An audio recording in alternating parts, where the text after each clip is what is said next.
Hello दोस्तों, इस video में आपका स्वागत है। इस वीडियो में आपको 30 क्वेश्चन कराने वाला हूँ इंडियन इकोनॉमिक्स के, ठीक है, क्लास 12th। ताकि क्या है, जिन्होंने अभी तक भी इंडियन इकोनॉमिक की तैयारी नहीं करी है, क्योंकि बहुत सारे बच्चों के लिए क्या है, बोलते हैं कि मैक्रो इकोनॉमिक्स तो न्यूमेरिकल एंड ऑल जो भी है वो सब हो जाता है, बट इंडियन इकोनॉमिक्स थोड़ा सरदर्द बना हुआ है बहुत सारे बच्चों के लिए। तो ये 30 क्वेश्चन जो मैं कराने वाला हूँ ये इंपॉर्टेंट क्वेश्चन होंगे, ठीक है। फटाफट से मेरे साथ उतार लीजिए, इनको प्लीज पढ़ के जाना, ठीक है ना, इन सबको पढ़ के जाना। तो पहले 5 क्वेश्चन आपके सामने मैंने लिख दिए हैं, जिसमें पहला क्वेश्चन है why were economic reforms introduced in 1991। Number 1 question आपके लिए। Number 2, what are the main impacts on India's agriculture and industrial sector, agriculture sector and industrial sector during colonial period. 2 question हो गए आपके, साथ साथ में प्लीज नोट डाउन कर लेना, इनको प्लीज पढ़ के जाना। मैं आपसे रिक्वेस्ट कर रहा हूं अभी भी कि अगर आप बोर्ड का पेपर देने जा रहे हो तो इनको पढ़ के जरूर जाना है। उसके बाद what is meant by national food for work programme, ये आपको पढ़ के जाना है। Explain the term globalisation, globalisation क्या होता है ये आपको पता होना चाहिए। और do you think outsourcing is good for India, and why developing countries are opposing it. Clear, 4 question हो गए। बहुत सारे बच्चों को ये क्वेश्चन पहले से आते भी होंगे, तो जिनको आते हैं वो प्लीज वो 30 क्वेश्चन फिर भी देख लें, ठीक है ना, क्योंकि कुछ देख करके या कुछ दोबारा से एक बार पता चल जाए तो कभी बुरा नहीं होता, वो हमेशा अच्छा ही करता है। तो प्लीज फटाफट से देख लीजिए, कुछ क्वेश्चन आपको आते होंगे, कुछ शायद नहीं भी आते होंगे, तो उनकी भी प्रैक्टिस आप करोगे इसके बेस पे। आगे, why and how the private sector regulated under industrial policy resolution, जिसको आईपीआर भी बोल देते हैं, 1956, ठीक है। तो 5 क्वेश्चन आपके हो गए, फटाफट से नोट डाउन कर लीजिए, मैं अगले 5 लिखने वाला हूं उसके बाद। तो आपके सामने देखो 6 क्वेश्चन और आ गए हैं, ठीक है ना। 5 आप लिख चुके हो, 6ठा क्वेश्चन देखिए फटाफट से।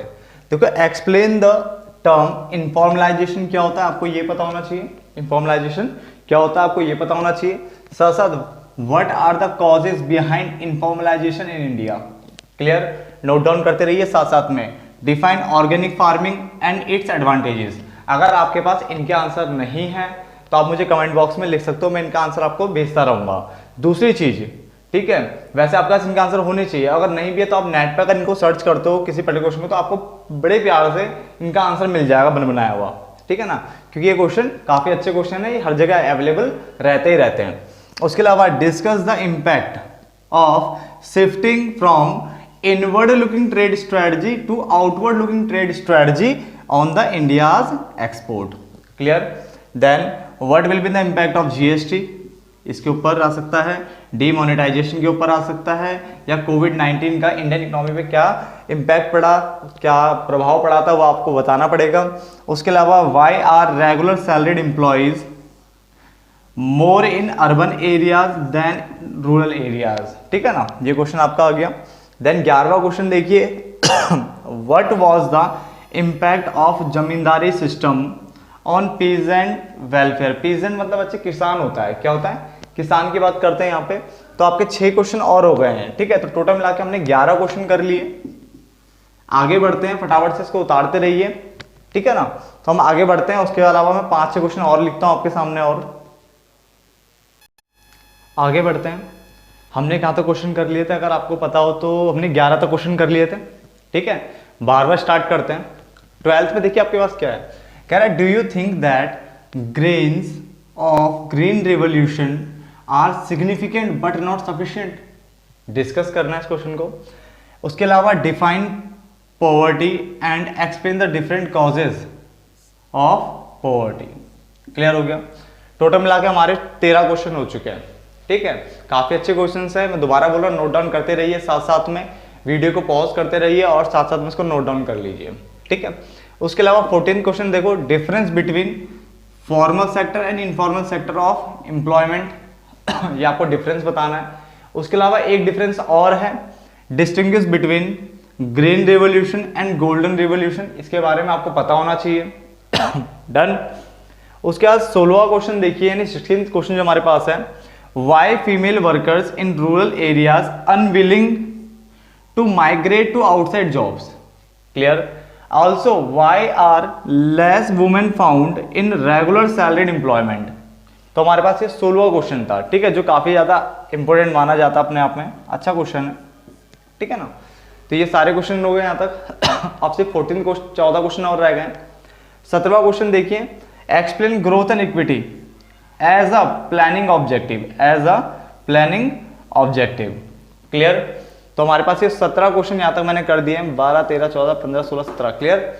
ये 17 क्वेश्चन हो चुके हैं। आगे बढ़ते हैं फटाफट से, साथ साथ में नोट डाउन कर लीजिए, मैं आपको बार बार बोल रहा हूँ इसी चीज को। 17 क्वेश्चन आपके हो चुके हैं। आगे देखिए फटाफट से 18th क्वेश्चन। 18th क्वेश्चन की अगर हम बात कर रहे हैं, देखो क्या कह रहा है, डिफाइन ह्यूमन कैपिटल। आपको ह्यूमन कैपिटल को डिफाइन करना है और ये बताना है कि कैसे फिजिकल कैपिटल से डिफरेंट है एंड ह्यूमन डेवलपमेंट से डिफरेंट है। क्लियर? देखो दोबारा बोल रहा हूँ, साथ साथ में प्लीज नोट डाउन करते रहिए, ठीक है ना, क्योंकि खत्म होने वाले हैं क्वेश्चन। उसके अलावा 19वां देखो क्या लिखा है, protection of small scale industry and regulation. Protection की बात हुई थी स्मॉल स्केल इंडस्ट्री की, जबकि रेगुलेशन की बात हो रही है किसकी, लार्ज स्केल इंडस्ट्री की। वाज प्रीवेलेंट बिफोर 1991, ठीक है। Justify the rationale of the given statement. Done. ये आपके 19 क्वेश्चन कंप्लीट होते हैं। 20वां क्वेश्चन है, how can we increase the effectiveness of health care program in India. Done.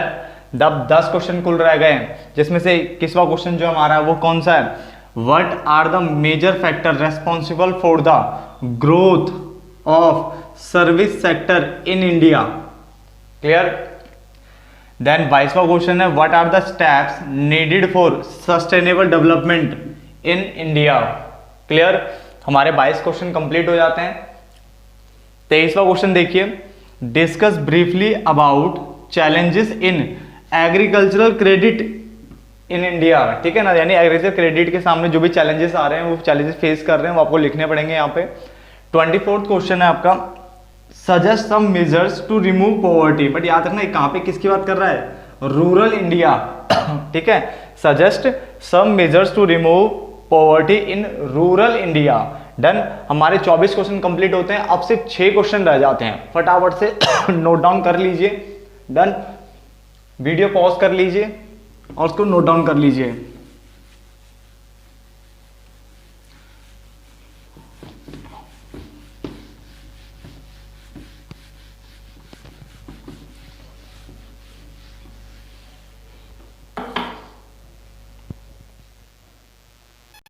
Twenty question देखिए फटाफट से।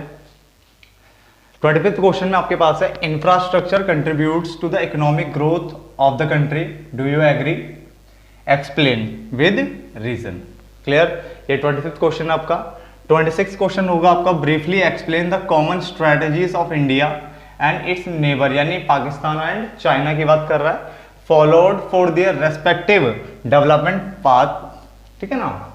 उसके अलावा 27 जो है वो है आपका, explain 3 dimensional attacks on poverty adopted by India. 28th question जो है आपके पास वो है आपका, challenge of poverty must be given more importance than environmental degradation, discuss the rationale of the given statement with valid reason. काफी अच्छा question है, याद रखना है। डन। तो 28 क्वेश्चन आपके हो गए। 29 आपका, rate of economic growth and consumption of energy are directly related. वैसे एनर्जी वाला पोर्शन कह रहा है कि कहा गया है कि नहीं आना चाहिए, बट आपको फिर भी ये क्वेश्चन कर लेना है एक, कि rate of economic growth and consumption of energy are directly related. Clear? अब लास्ट क्वेश्चन रह गया, फटाफट से उसको भी लिख लीजिए, देन बाय बाय करते हैं। तो 30 क्वेश्चन देख लिया फटाफट से। 30वां क्वेश्चन क्या है, एक्सप्लेन द फॉलोइंग टर्म्स। एक जॉबलेस ग्रोथ के बारे में आपको पता होना चाहिए। दूसरा, ग्रेट लीप फॉरवर्ड 1958। ठीक है, कल आप तो इसी के ऊपर आए थे कि कौन सा सन बताना है इसमें। ठीक है ना, जो आपका ईयर है वो क्या है, तो 1958 आपका ईयर होता है। स्पेशल इकोनॉमिक जोन SEZ के बारे में आपको पता होना चाहिए, और ग्रेट प्रोलेटेरियन कल्चर्स रिवॉल्यूशन 1965। तो यहाँ पे आपका ये 30 क्वेश्चनों का जो बंडल था, यानी जो, ठीक है ना, वो आपका खत्म होता है, एंड होता है। ठीक है, तो प्लीज इनको नोट डाउन कर लेना, इनको लिख लेना और पेपरों के लिए तैयार हो जाओ। धन्यवाद दोस्तों।